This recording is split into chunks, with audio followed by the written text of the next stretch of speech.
The story begins with a dark, atmospheric shot of a dense mountain forest at night, where a mysterious meteorite streaks through the sky and crashes into the wilderness. Moments later, the scene shifts to a deer standing in the quiet woods, its horn badly broken and bleeding. As the creature stands there in a state of shock, a terrifying black tentacle covered in smaller, writhing tendrils creeps up from behind, brutally attacking and killing the animal. It is here we realize that the meteorite didn't just bring rock, but a shape-shifting alien entity. The timeline moves forward, introducing Ruth and Harry, a couple who have been together for 8 years, driving toward these very mountains for a camping trip. During a quick lunch stop, a young, visibly shaken waiter asks them if they noticed the meteorite crash. Harry and Ruth simply laugh it off, dismissing it as a childish rumor. However, once they begin hiking deep into the woods, Ruth is overcome by an unsettling sensation of being watched. Every time she spins around, there is nothing but empty space and towering trees, yet the paranoia refuses to leave her. That night, after setting up their tents and going to sleep, Ruth is startled awake by a bizarre noise. Stepping outside into the cold air, she freezes. Standing at the edge of the tree line is the exact same one-horned deer from the opening scene, staring at her with dead, unnatural eyes. Before she can scream, a hand clamps down on her shoulder. She panics, but it is only Harry. When she turns back to point out the terrifying creature, the deer has vanished into thin air. Harry dismisses her fears as a nightmare and coaxes her back to sleep. The next morning, Harry leads Ruth to a breathtaking cliff overlooking the ocean, a special spot he chose for a momentous occasion.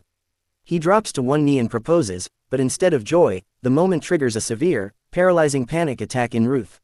Her world spins, and she desperately swallows her anxiety medication to find her footing. The romantic atmosphere completely shatters into awkward tension, forcing them back to camp. Sitting in silence by the campfire, Ruth finally speaks up, asking Harry why he felt the need to propose now. Frustrated by her reaction after 8 years together, Harry storms off into his tent, leaving Ruth alone with the recurring, suffocating feeling that something is lurking in the shadows. When Ruth wakes up the following morning, Harry is gone, leaving a note saying he went for a walk. Sensing a moment of privacy, Ruth tries to call her doctor, but the lack of cell service cuts her off. Searching for a signal, she stumbles upon a clearing and discovers the horrific, mutilated corpse of the one-horned deer. The body is covered in a strange black liquid, and its jaw has been cleanly split open as if sliced by a massive blade. Harry suddenly appears, calming her down as she spirals into another panic attack. He rationalizes the scene, claiming the forest is full of deer, this one has clearly been dead for months, and the black liquid is just a sign of disease. They return to camp to look through a wildlife book, and Harry assures her she is perfectly safe in his arms. While Harry prepares breakfast, Ruth wanders off again and discovers a hidden, ancient cave. Drawn to it by an almost hypnotic force, she steps inside and finds a glowing blue puddle of alien liquid. But before she can investigate, an unseen presence corners her, and her terrified scream echoes through the trees. Hours later, Harry grows worried and goes searching for her. He finds Ruth wandering the woods, but she is completely different. Her face is entirely devoid of emotion, and she follows his instructions blindly, moving like a mindless robot. That night, Harry wakes up to find Ruth missing from the tent. He grabs a flashlight and steps outside, only for Ruth to materialize behind him, holding his own hunting knife. When questioned, she blankly states she heard animals and wanted to protect them.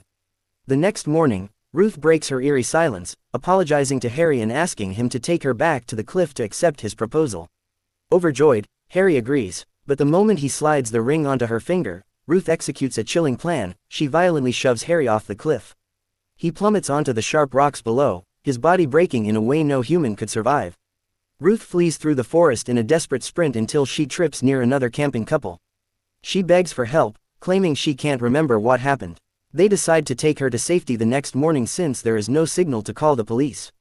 Suddenly, Ruth pulls out her knife, terrifying the couple. But she isn't pointing it at them, she is pointing it at the tree line. Walking out of the shadows is Harry, completely unharmed, without a single scratch on his body. As Ruth bolts in pure terror, the alien Harry transforms his fingers into blades, brutally severing the husband's hand and killing him before tracking down and slicing the wife's face open. Cornering a terrified Ruth, the alien demands to know how she figured out the truth. Ruth reveals that when she entered the cave, she didn't just find blue liquid, she found the real Harry's mutilated, split-jaw corpse. The entity had killed him, absorbing his form, memories, and feelings. However, because the alien inherited Harry's genuine emotions, it realized it was deeply in love with Ruth. It didn't want to kill her, it wanted her to love it back. The entity reveals its spaceship and explains that a massive colony of its kind is on the way to wipe out humanity, but it wants to rescue Ruth and take her away. Refusing to submit, Ruth stabs the alien in the stomach and leaps into the ocean. The scent of alien blood attracts a shark, which immediately drags the entity under. Ruth manages to escape back to camp, catching her breath and taking her anxiety pills, believing the nightmare is over.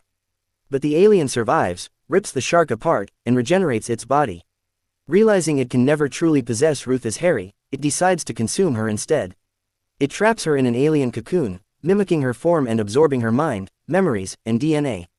As the entity fully transforms into an exact clone of Ruth, it accidentally absorbs something it didn't bargain for: Ruth's severe, chemical panic attacks and crippling anxiety. The alien mind, completely unequipped for the sheer terror of human psychological trauma, begins to lose its sanity, thrashing around in agony. Ruth, still alive inside the fraying cocoon, laughs at its misery, seizes a heavy rock, and brutally crushes the alien clone's head. She breaks free, jumps into their car, and speeds away from the cursed forest. Yet, the horror refuses to die.